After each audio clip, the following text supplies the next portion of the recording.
हरे Krishna everyone, मैं आशुतोष शर्मा स्वागत करता हूं आप सभी का हमारे इस प्यारे से YouTube channel skyway learning up पे। आज की क्लास हम स्टार्ट करेंगे मोस्ट इम्पॉर्टेंट रिनाउंडिंग एग्जांपल्स के साथ जो काफ़ी फेमस हैं और आप लोगों ने डेली लाइफ में एक्सपीरियंस भी किए होंगे। और मैथमेटिक्स में बात किया जाए तो उसका एक स्पेसिफिक केस होगा, उसको भी हम डिस्कस करेंगे।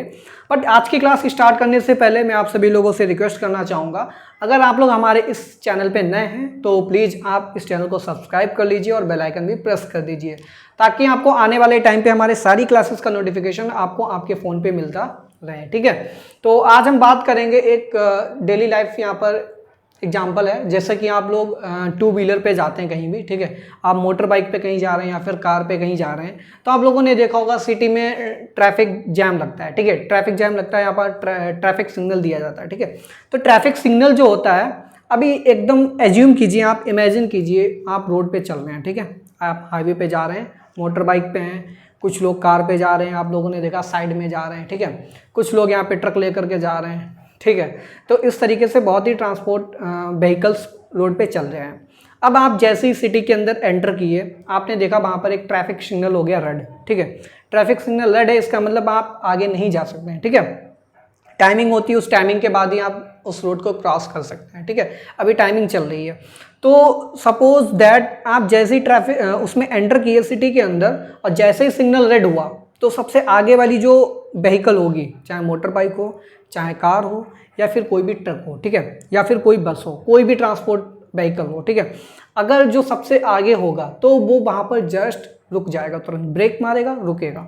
जैसे ही वो ब्रेक मारेगा तो उसके जस्ट पीछे वाला वो भी ब्रेक मारेगा, फिर उसके पीछे वाला आ रहा होगा वो भी ब्रेक मारेगा, उसके पीछे वाला आ रहा होगा वो भी ब्रेक मारेगा। यानी कि आप क्या देख पा रहे हैं, यहाँ पे क्या अज्यूम कर पा रहे हैं, इमेजिन कर पा रहे हैं कि फर्स्ट व्हीकल जैसे ही स्टॉप हुई, सेकंड व्हीकल उसके पीछे की वो भी stop, third, fourth, fifth, six, seventh, eighth, ऐसे पीछे तक जहाँ तक व्हीकल्स आ रहे होंगे वो सारे व्हीकल बिल्कुल वहीं पर एक के बाद रुकते चले जाएंगे। ठीक, तो एक रुका, फिर दूसरा रुका, तीसरा रुका, चौथा रुका, ऐसे सारे व्हीकल वहाँ पर रुक गए। अब पूरी एक लाइन जाम लग गई। ठीक है, अब बहुत लंबी लंबी जाम लग जाती बड़ी बड़ी सिटीज़ के अंदर, मुंबई जैसे सिटीज़ के अंदर। ठीक है, छोटे छोटे शहरों में तो खैर इतनी बड़ी लाइन नहीं लगती है, बट फिर भी आप एक तरीके से इमेजिन कर पा रहे होंगे। फिर आपने क्या देखा, कुछ टाइम के बाद, कुछ सेकेंड्स के बाद सिग्नल यहाँ पर ग्रीन हुआ। जैसे सिग्नल ग्रीन हुआ, ट्रैफिक सिग्नल, जो फर्स्ट नंबर पे व्हीकल खड़ी थी वो आगे बढ़ी। जब तक वो आगे नहीं बढ़ेगी, क्या उसके पीछे वाली बढ़ पाएगी आगे? नहीं बढ़ पाएगी। भाई सिंपल सी बात है, जब तक हमारे आगे जो व्हीकल खड़ा है जब तक वो नहीं चलेगा तब तक हम कैसे उसको ओवरटेक कर देंगे, क्योंकि वहाँ पर ट्रैफिक के रूल्स भी होते हैं। ठीक है, तो सबसे आगे वाली चला, फिर उसके पीछे जो खड़ी थी व्हीकल वो बढ़ी आगे, उसके पीछे वाली वो बढ़ी, उसके पीछे वो बढ़ी। इस तरीके से फर्स्ट वाली जैसे ही चलेगी उसके पीछे सारी की सारी चलती चली जाएंगी। ठीक है, ऑटोमेटिक, यानी कि ये लाइन पूरी की पूरी निकल गई। अब यहाँ पे आपने क्या इमेजिन किया, जब फर्स्ट रुक रही थी तो उसके पीछे की सब एकदम से रुकती चली जा रही हैं, लास्ट वाली बिल्कुल एकदम से स्टॉप, और जैसे ही फर्स्ट वाली चली फिर सेकंड वाली चली, थर्ड वाली चली, और लास्ट में जो थी बिल्कुल फिर वो भी एकदम से आगे निकल पड़ी। ठीक, तो पैटर्न देख पा रहे होंगे यहाँ पर। ऐसे ही आप लोगों ने एक नाम सुना होगा, डोमिनो इफेक्ट। डोमिनो इफेक्ट भी बिल्कुल सेम इसी बेसिस पे काम करता है। डोमिनो इफेक्ट में क्या होता है, हमारे पास स्लाइड्स होती हैं, बहुत सारी स्लाइड्स एक पैटर्न में रखी हुई होती हैं।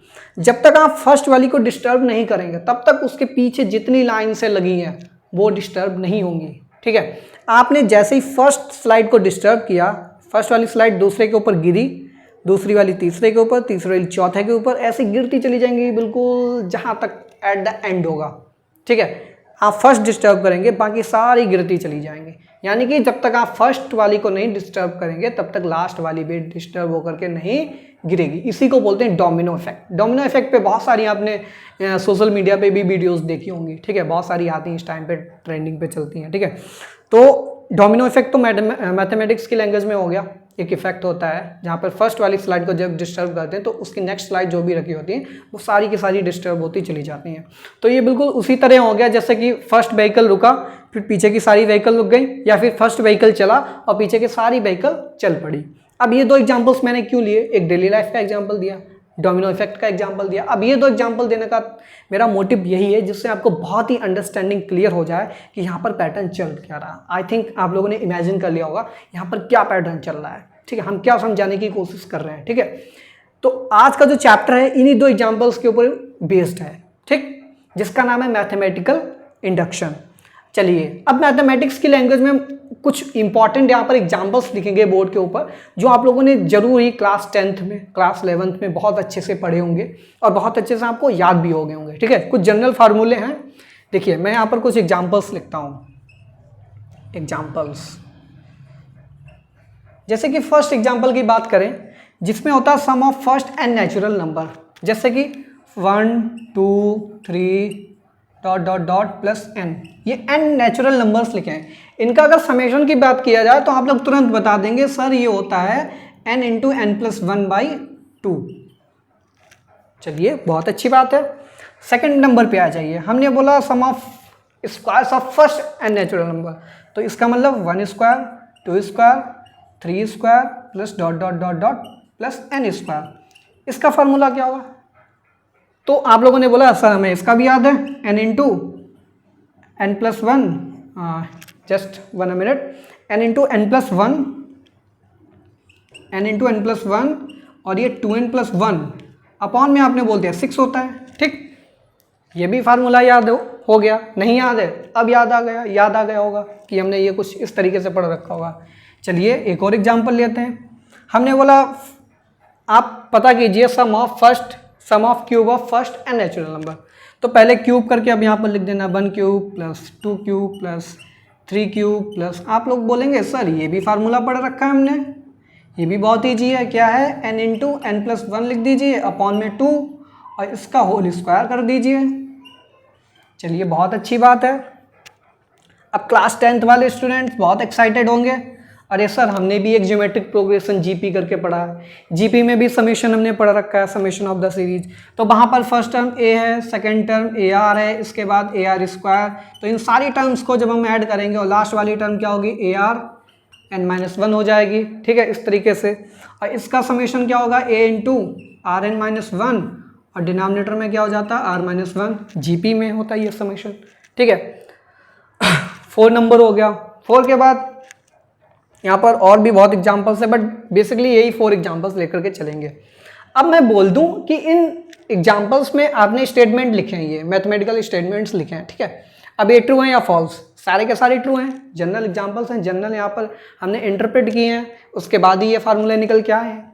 आप लोगों ने पढ़ भी रखे हैं, आप लोग बोलेंगे ये सारे के सारे सही लिखे हैं, कोई मिस्टेक नहीं यहाँ पर, ठीक है, बहुत अच्छी बात है। बट मैं बोलूँ क्या आप इनको प्रूव कर पाएंगे? तो कुछ स्टूडेंट्स बोलेंगे हाँ पहला वाला तुम प्रूव कर देंगे, ये भाई एपी से प्रूव कर लेंगे हम, अरिथमेटिक प्रोग्रेशन का यूज कर करके हम एसएन जो निकालते हैं, sum of first n terms of AP, तो क्या हो जाता है यहाँ पर first term plus last term upon 2 और n/2 हो जाता है, ठीक है। तो उस तरीके से देखेंगे तो n टर्म्स हैं तो n/2, फर्स्ट टर्म क्या है 1 और लास्ट टर्म n है तो n into n plus 1/2 answer आ गया, बहुत ही सिंपल है, ठीक है। फिर हम बोलेंगे सेकंड वाला बताइए, इसमें तो भाई कॉमन रेशियो भी नहीं आ रहा है, ठीक है, इसमें कॉमन रेशियो आप क्या निकालेंगे? कॉमन रेशियो आर आना चाहिए, यहाँ पे तो आर मिल नहीं रहा। अब इसको आप कैसे प्रूव करेंगे? चलिए पहला वाला प्रूव हो गया। कुछ बोलेंगे नहीं सर फोर्थ वाला भी हम प्रूव कर लेंगे, जीपी में होता है, इसका प्रूफ दे रखा है, ठीक है, बहुत अच्छी बात है। ज्योमेट्रिक प्रोग्रेशन में आप इसका प्रूव कर लेंगे, फर्स्ट 4 प्रूव कर लेंगे। अब सेकंड और थर्ड की बात किया जाए, सेकंड और थर्ड भी प्रूव कीजिए। मैंने बोल दिया आपको ना एपी से प्रूव करना है ना जीपी से प्रूव करना है, एक अलग मेथड है, आप उनसे प्रूव करके दिखाइए, आप इनको कोई नहीं यूज करना है। अब आप बोलेंगे सर एपी से पहला वाला नहीं प्रूव करेंगे तो प्रूव कैसे होगा? भाई एपी से तो हमने सीखा है, चलिए कोई बात नहीं, सेकंड वाला हम कैसे प्रूव करेंगे, थर्ड कैसे, फोर्थ कैसे प्रूव करेंगे? तो इसके लिए एक और मेथड होता है, ठीक है, इसका एक और मेथड है जिस मेथड से हम सारे के सारे इस तरीके के जितने भी यहाँ पर स्टेटमेंट्स हैं, जो भी मैथमेटिकल स्टेटमेंट्स हैं, जो भी जनरलाइजेशन हमने कर रखी है, वो सारे के सारे प्रूव किए जा सकते हैं, ठीक है।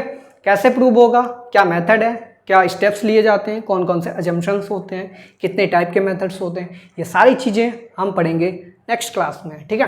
अगर आप लोग एक्साइटेड हो, आप लोग इन क्वेश्चंस को सॉल्व करना चाह रहे हो, तो आप लोग इनके प्रूव करिए, अगर आप लोग कर पा रहे हो, ठीक है।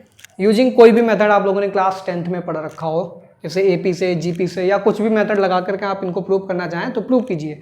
बट इसके अलावा एक और मेथड होता है, उस मेथड का नाम है मैथमेटिकल इंडक्शन, जो कि हम पढ़ेंगे नेक्स्ट क्लास में। मैथमेटिकल इंडक्शन क्या होता है, क्या फार्मूला होता है, क्या स्टेप्स होते हैं यहाँ पर, क्या प्रोसीजर होता है इसका, ठीक है, वो सारी चीज़ें देखेंगे हम आने वाले